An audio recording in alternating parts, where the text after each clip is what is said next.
1812. Tickets, I need your ticket. Do you have your cash? Where's your... Your tickets. He's got maps and schedules for you. Okay. Thank you. Alright. We're over here. We're here at 1812, so welcome to the journey. We'll see you in a few. Here we are at 1812.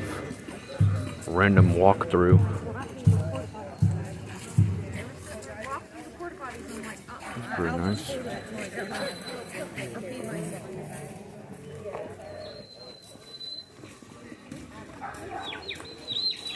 Local honey. Oh, I got the whistles. Oh yeah. Some honey. That's the Winnie the Pooh section. Pots and pans.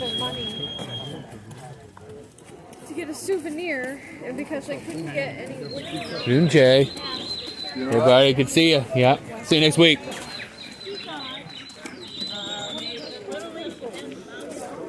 What is that, Randolph? I don't know what we're going to look at. So this is going to be just a random vlog. Just looking at people, and there's some soap. Ooh, I like the soap. There's nobody. Oh, there's people in there. Look at the soap. Soap. Oh, I love soap. Look at that. Oatmeal. Let me smell it. I like that. Sensitive skin. That'd be for me. Cute shapes can improve some anti-infectious, antiviral, antifungal. Old-fashioned soap. Here's a card. I'll keep the card. I'll keep a card. Thieves soap. I love Maui. Ooh, I like that one. Thieves soap. Kids Cold Season Bar. Moisturizing Body Bar. Okay, or not, you're not Caitlin. That was my girlfriend. The hell I called you Caitlin for? I ain't Caitlin. I know you're not. I like that one too. See, I wish I brought my damn cash. Sorry. Oh, talking about he was talking about him bringing cash. Bring you up. Cash. Lots of questions. Okay. It's nice though. Excuse me, Mike. See this bay rum with vanilla. I need something for dry skin. I get dry skin terribly this time. Shaving brushes. Ooh, cinnamon. Yeah, you can use any of those. Good. I like that. Skeeter beater. Ooh, there you go. Grime weather. Yeah, that's why I was looking for those. Oh, I like that one too. It's nice. Ooh, Pachela. Skeeter beater. Yep. Ah, that's nice. I like it. Patchouli. There's a sensitive skin. Citrus bliss. I need to go. This is the one you would need. Yeah, the sensitive skin. Sensitive skin. Ooh. So this It's one very nice. is Lovely, lovely, lovely. Soap. Once again, check out Handmaids. There's their email. Check it out. Native Americans didn't Butt Crack Indian.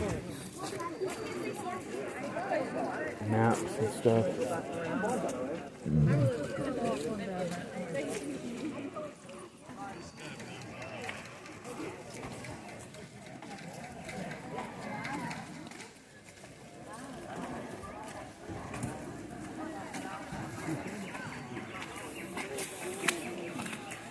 Guys, probably be a boring vlog, but oh well, this is what we do. We just walk.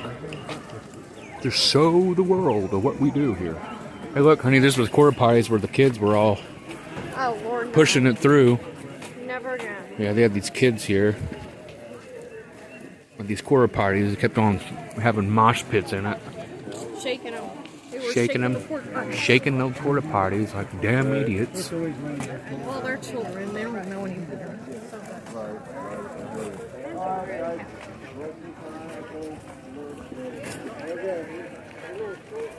Well, we got his root beer, all right. Daniel Boone of Kentucky. Oh, I agree. Ooh, they got pickles. Pickle. Well, next year, we're gonna bring cash or whatever because. Well, I didn't realize you have hair way in. Well, you should have told me.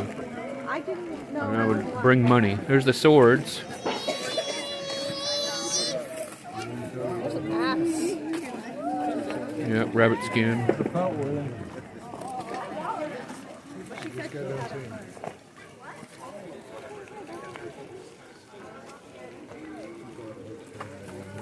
Oh, I like those fur hats. I like that. I like the look at that thing up there. See that big thing? Oh, yeah. There? I love that. Yeah, I know I talked to you about that. No. She probably forgot. You know what? You forget. She takes that things Zol too. off, so I mean, it probably. Okay, Mr. I Very wanna good. get that Why is your hat. memory so good anyway? There's that root beer stand. Everybody loves that damn root beer. I'm gonna go through. How do you have the damn? I'm gonna have my mom pay for it. Yeah, $10 Probably just bucks. share it with her. Well, or share it. Yeah, share one with me if you do. Yeah.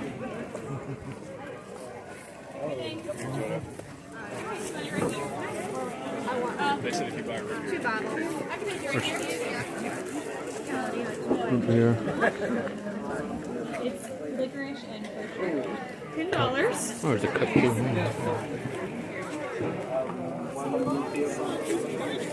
Oh, there's a cup. Sure brought me $1. Have me a cup of it. Here. I just don't have the money. Is there $1 enough? Have $1. I'm in a tax. Have a cup. Sorry? A cup? A root beer? Yeah.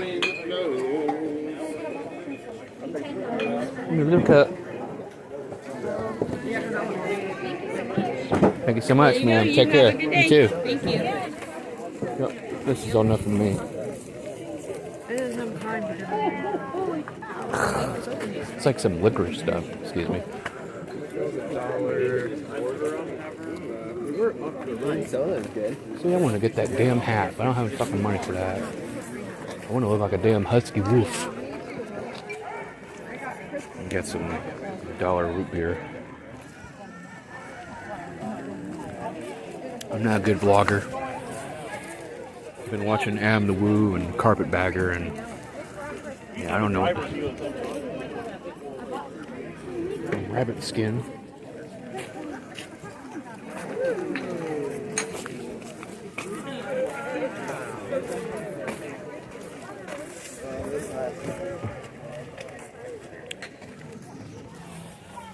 I'm not really a fan of this root beer. It's like some licorice.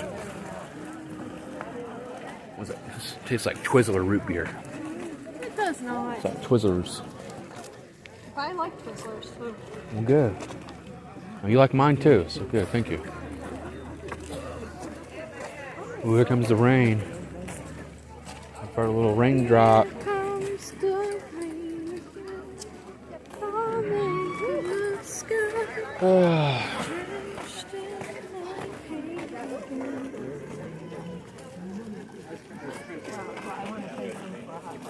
Sounds like fucking Taylor. There's Taylor. Wow, I have not seen her in a long time. That was my friend's ex-wife. I haven't seen her in like 10 years. Pickle on a stick. Pickle on a stick. Pickle on a stick.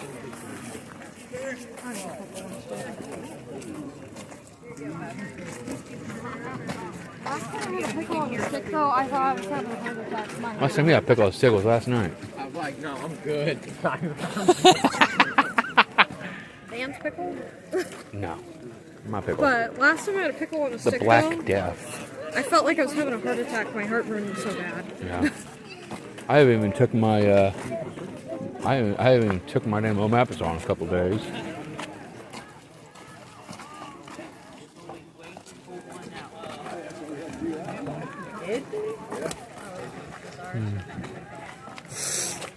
All work and no play. Working children in early America.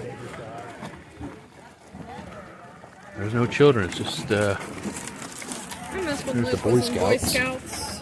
I did not like the Boy Scouts. Neither did Luke. There's the ducks. The ducky. Come get my duck. And quack.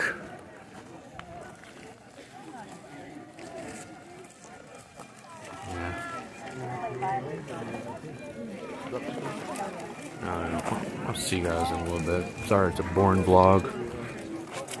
Drop this. I like the river.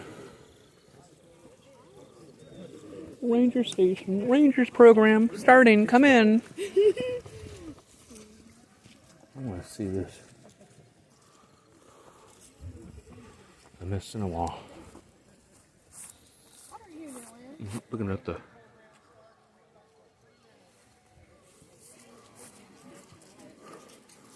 I've never I'm been. gonna shove you in that lake. I'm not, because I can't swim. Exactly.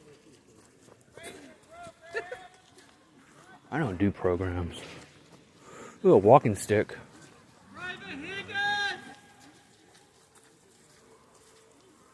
Private Higgins, get your ass over here. People sleep in these damn things. Yeah. The hay keeps you warm, and they usually have fires at night. Believe it or not, they didn't have 4-star hotels back in 1812 that Native Americans stayed in.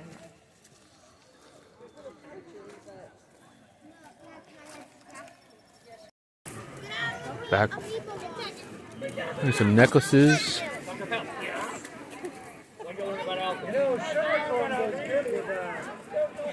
I want a pickle on a stick.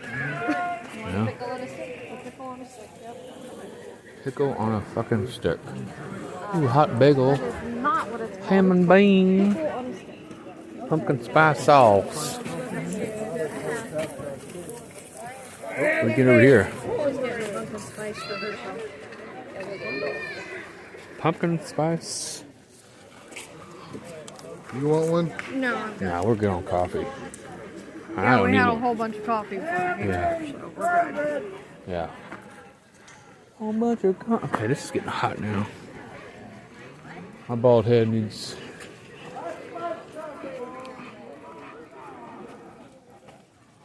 Oh, we got stations down there still. You know where your pickle's at, nigga? Fire I've seen a few places. at the woodsmith making some wood.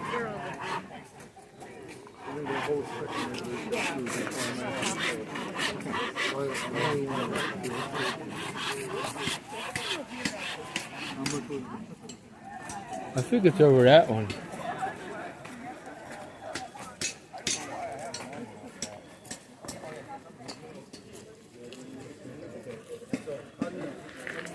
He got money. He wants to go run away. Who? Me, I'm gonna get a pickle on a stick. I Well, got let's look $5. around. Well, Okay. we'll get. I Look think it's around. over there. I mean, all we're doing is just gonna walk around anyway. Okay. I think There's no it's. rush. I think it's. I don't know. Maybe I thought it was over there.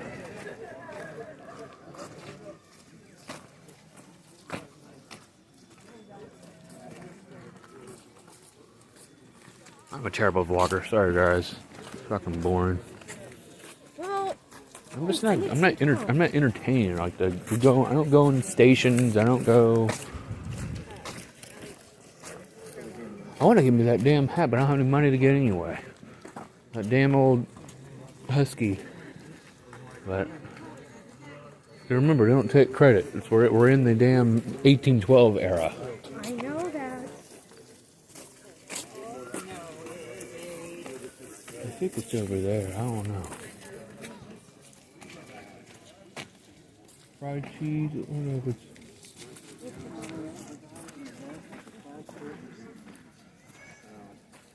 That's that powdered sugar area. So I mean, we'll just have to go around it again. I don't know. Yeah, we'll go around here.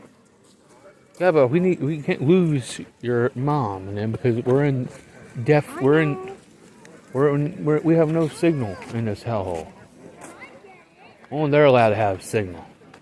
What are you talking about? Like Wi-Fi. They got Okay. only the Indians and settlers and the. They're Well, behind us. I'd love for us to get the battle reenactment, but that's probably at 12 o'clock, probably. Yeah, somewhere in there. Look at this. There you go. Yeah, so actually, rather than What's the day? The 14th? Yeah. Yeah, 12 o'clock. Well, it's 11:10 now. See if we can try to do that. Oh, that's long. And I do have something around. Yeah. Yeah, this is boring. Sorry, guys. I'm gonna get over here. Cheers.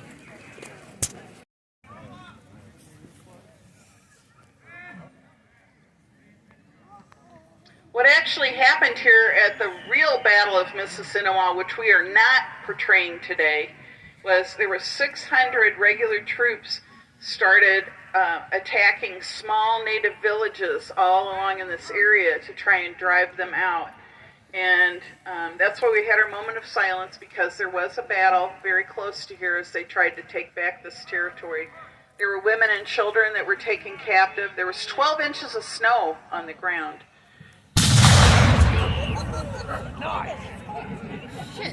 There you go.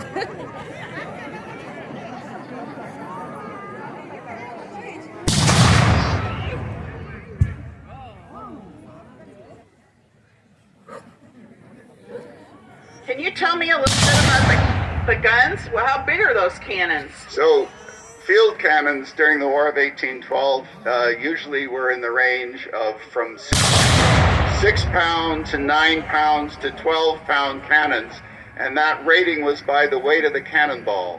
So a 6-pound cannon fired a 6-pound solid iron cannonball, and so on. They also had shells, which were hollow. And when you were talking earlier about Francis Scott Key and the bombs bursting in air, those were shells. So the cannonball would blow up and throw fragments all over. I recently read that there was a new technology being used in that battle, too, that caused some of the stuff in the sky. The rockets, yes. The rockets were new. They were British invention. A British artillery officer called Congreve came up with these rockets. They were very unreliable. But they fired and then an explosive charge when they landed. And the heads of the army felt they were probably a more risk to their own army than the enemy, so they didn't use them a lot. Doesn't really matter. It's gonna be crappy. Watch for smoke rings sometimes in That's this cool. weather. There's one. But you'll notice as this battle goes on that the smoke gets thicker and thicker, and you can imagine how difficult it might have been for troops to see each other. I'm sure you've experienced that. You'll notice that the artillery hits are getting very close to the blockhouse, so it's becoming a little desperate for the people around the blockhouse. And they hit it.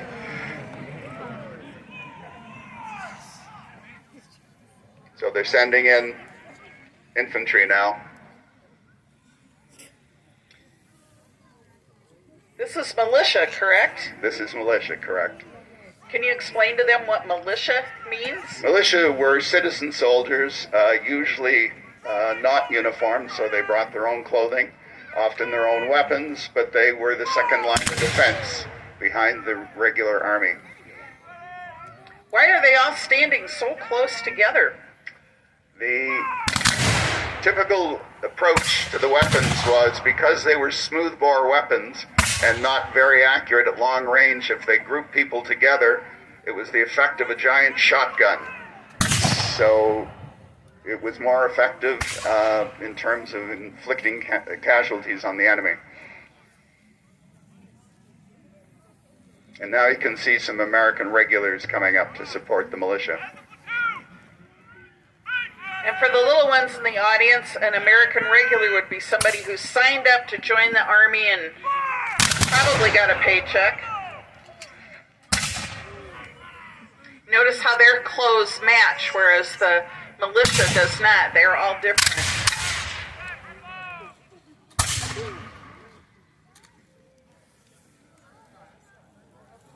What are some of the commands they're giving as they fire? They're giving the basic commands to load. After they've loaded the weapons, they have to cock them to make them ready to fire. Then the order will be given for them to aim, and then finally to fire.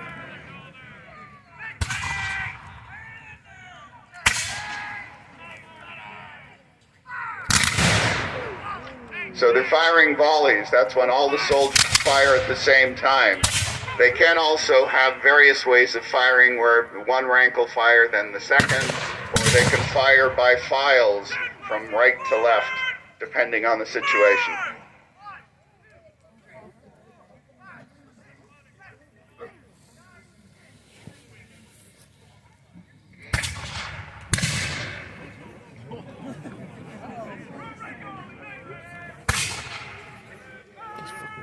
So here we're firing the militia by ranks. See how the ones in front have kneeled down, if you can still see them through the smoke.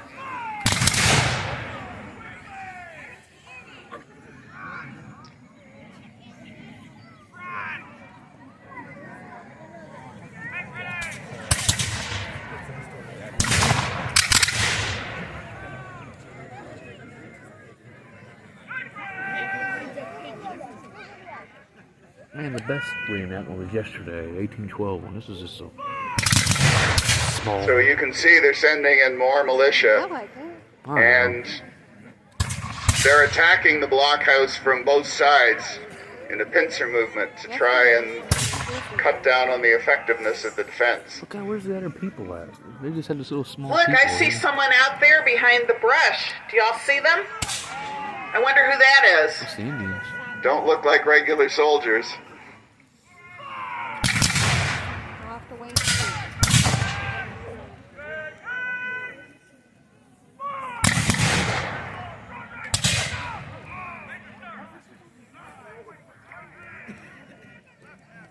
People in the blockhouse, I think, are in pretty serious trouble now. They're badly outnumbered. Here's the Indians. Come and help them. Who are the soldiers in the green frocks? The green-coated soldiers are riflemen, and they're unique in the Army in that their weapon is a rifle. That means it has grooves in the barrel, and it makes the bullet spin, and they're much more accurate. The blue-coated soldiers have smoothbore muskets. Imagine the barrel's like a shotgun. So the riflemen are snipers, essentially.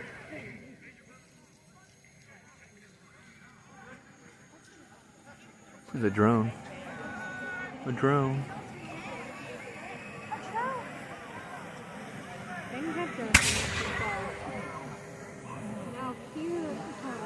So one detachment seems to have detected something in the woods, and they're going out to investigate.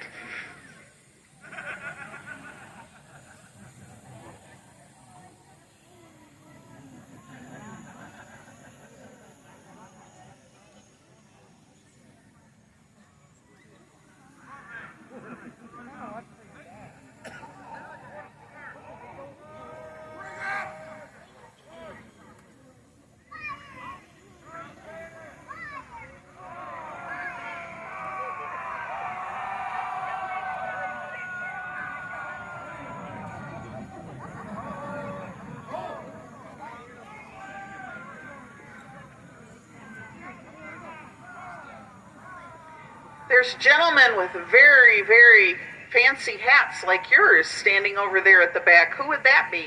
That's the commanding officer of the rifles. That's why he's in green. The riflemen that are here are wearing the summer uniform, which was a green linen frock, but in the winter they wore green wool uniforms, somewhat like the officers. And the hat he's wearing is called a chapeau bras. Someone's firing back at them. Who's that? So they're native warriors in the brush, and the threat here is that you can't tell how many they are. Each time they fire, they move to a new location. Look at that smoke ring. Yep. The American artillery is now firing on British cannon that have come onto the field at the other end. There's more troops approaching here from our left. Who's coming onto the field now? So this is a detachment of the British Army. They're being led by soldiers in green who are also riflemen. So both sides used rifle-armed soldiers to combat the enemy's riflemen. The redcoat soldiers are armed with smoothbore muskets just like the American soldiers.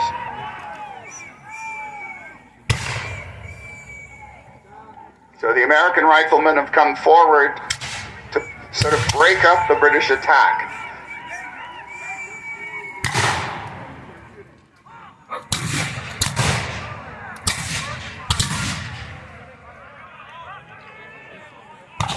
So a detachment of British rifles are coming down to oppose the American riflemen.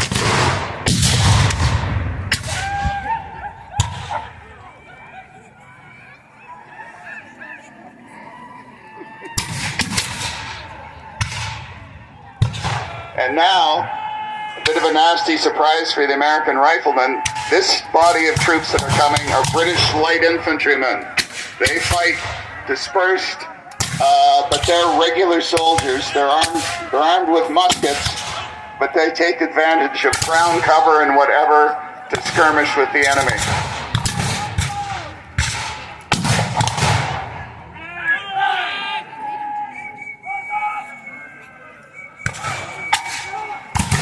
Both sides seem to have the taller hats and they have large brass plates on the front. Are those all the same or are they different? The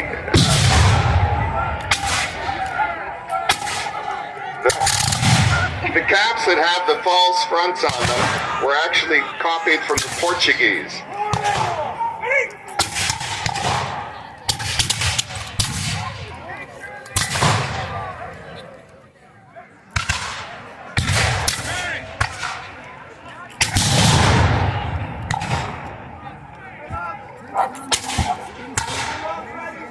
So the British have more skirmishers and they're pushing back the American riflemen.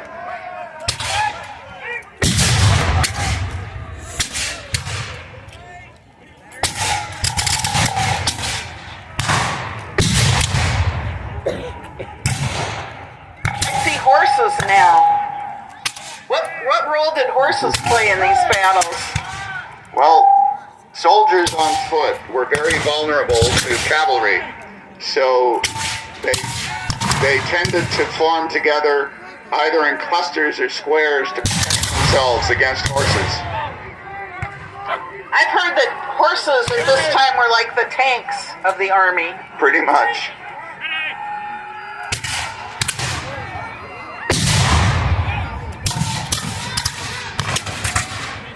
There's a bagpiper on the field. What purpose does he serve? Well, all regiments had drummers and fifers. In the Scottish regiments, the fifers were replaced with bagpipers. And they transmitted orders. There's no electronic, there's no radio. The only way that the officers can convey their commands to the troop is by using the drums, the fifes, the bagpipes. That's how they gave all their orders.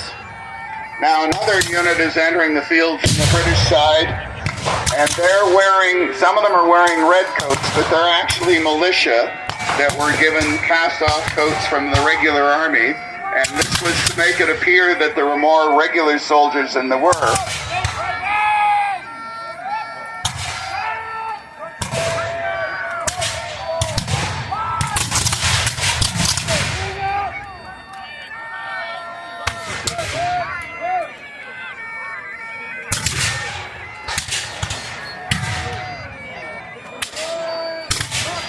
There's a very young boy with this officer. What's his purpose?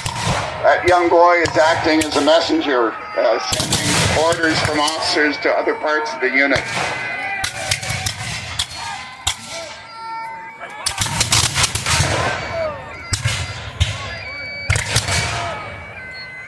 Do you see how thick the smoke is getting and how hard it is for them to see what they're doing? Well, look at the back where the natives and American militia are skirmishing. You can barely see them for the smoke. You have to watch for the flashes from the muzzles of the gun to see where they are. So the British are pushing strongly against the U.S. forces and forcing them back.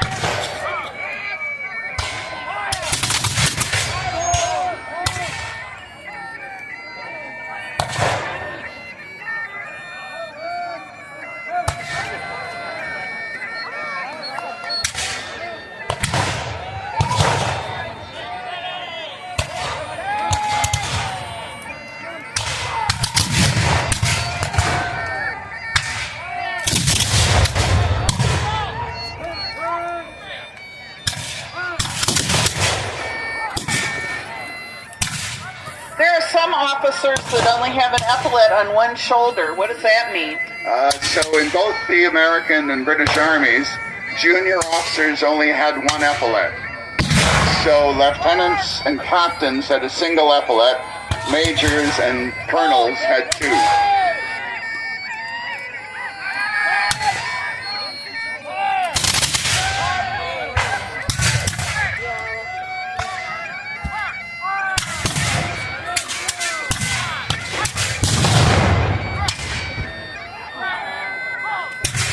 The Americans and the British are still firing their cannons at each other.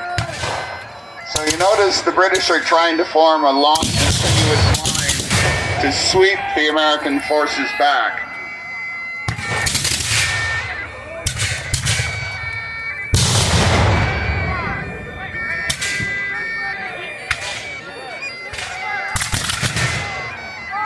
The native warriors at the back end of the field are keeping the troops opposed to them fully occupied by changing positions and threatening the flanks of the American soldiers.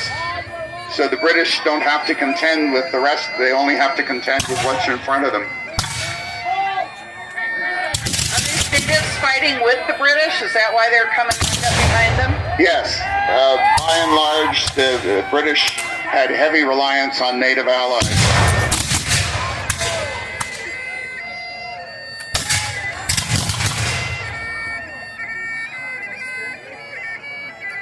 In wooded country, the natives ruled supreme. They could ambush any force, and there was great reluctance to fight not in the open where you could see your enemy.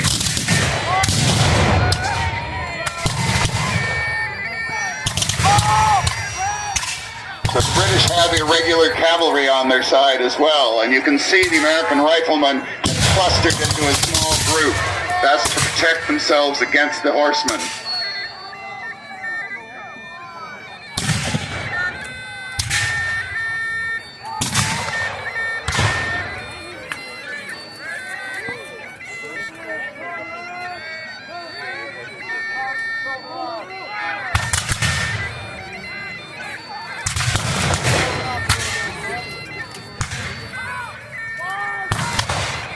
It looks as if some of the American troops are leaving the field. Yes, they're starting to withdraw. I think the pressure on them is too great, so they always leave a rear guard to try and slow up the enemy advance.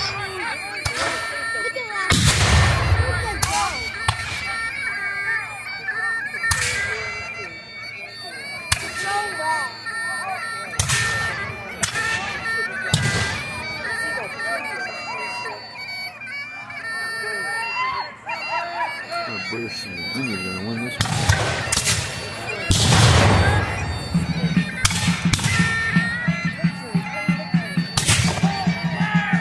We hear drumming again. Is that another command?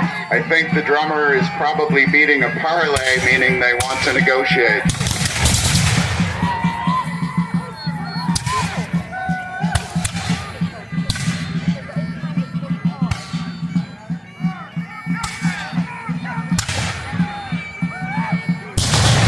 American troops are rapidly leaving the field.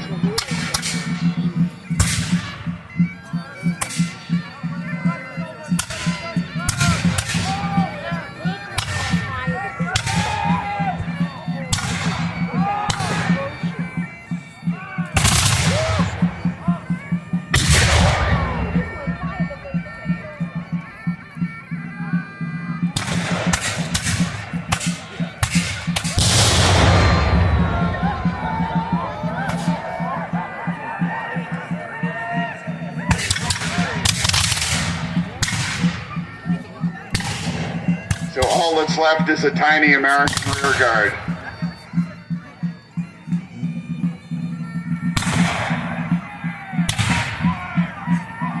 Will they negotiate and reach terms now? They can. It depends on what happens. If the American army just continues to retreat, there may be no settlement, but if they negotiate, they may negotiate a surrender.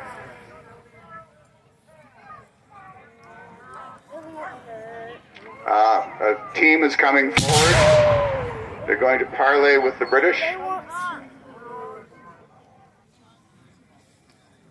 The British colonel is going out to meet them.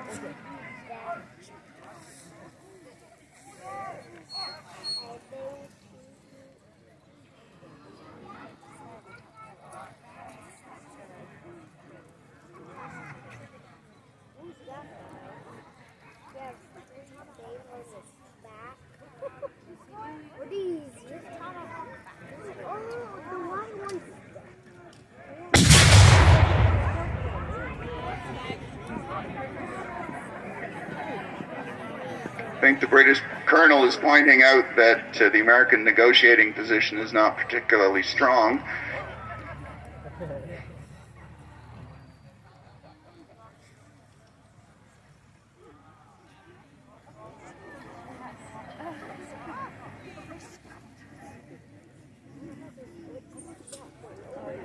They appear to be searching the dead and wounded.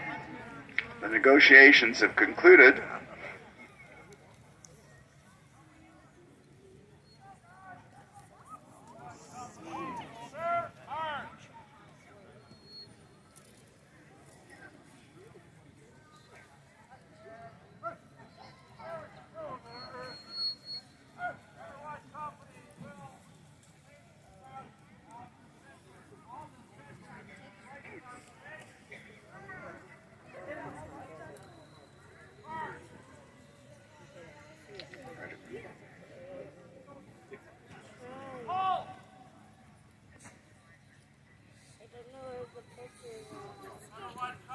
We want to make sure while you're visiting Mississinawa 1812 today that you know that any of these reenactors would be thrilled if you would ask them questions. Ask them about their clothing, ask them about the food they're cooking, ask about their tent, ask about their weapons, anything you want to know. Ask more about the war. We'd love to talk to you. Don't be afraid to ask questions. Silence for rising the dead. Got it. Silence and raising of the dead. We already... So, ladies and gentlemen, if we could have a moment of silence to commemorate those who did die once again years ago. The troops are just mustering into position, and then we'll ask them to remove their caps and observe a moment of silence for the dead.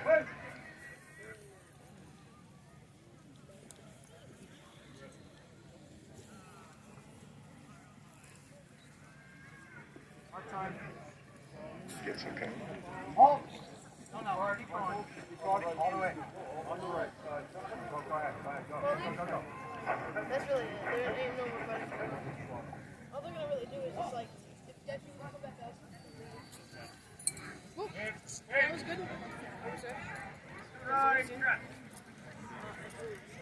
Bring them down.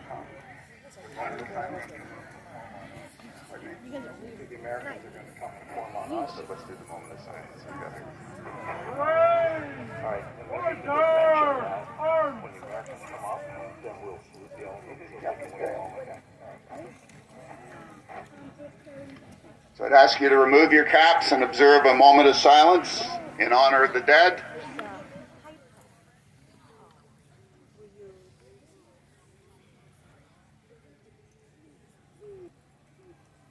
Thank you. Now the American Army is going to come up and join us here. They'll be here in just a moment.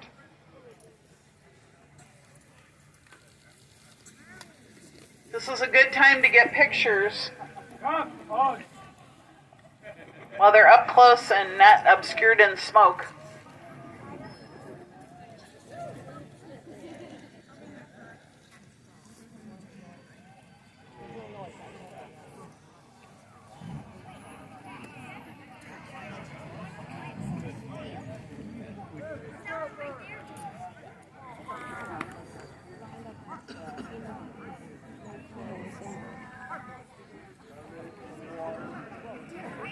Yep.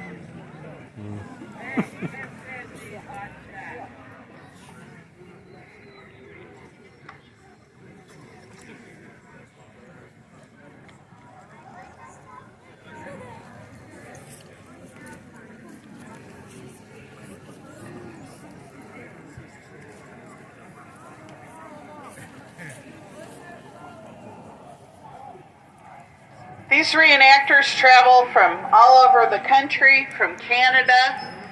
They all get their own clothes, either make them, buy them, do all their own research, spend a lot of time and money to do this because they love history and they want to share it with you.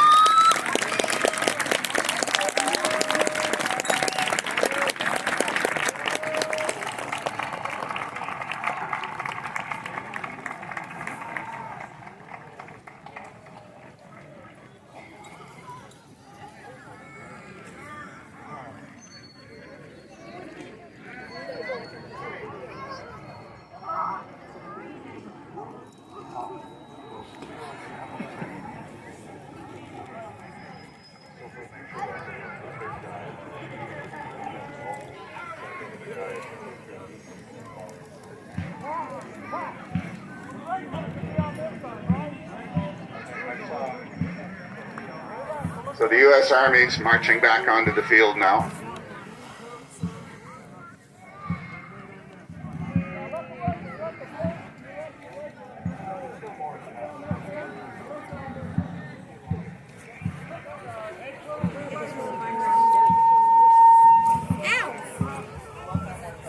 Cookie?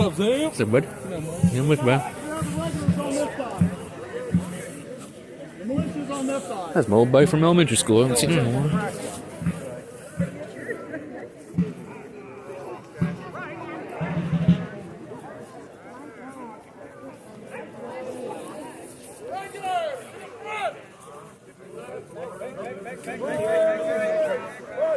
Oh, excuse me. Oh, sorry about that.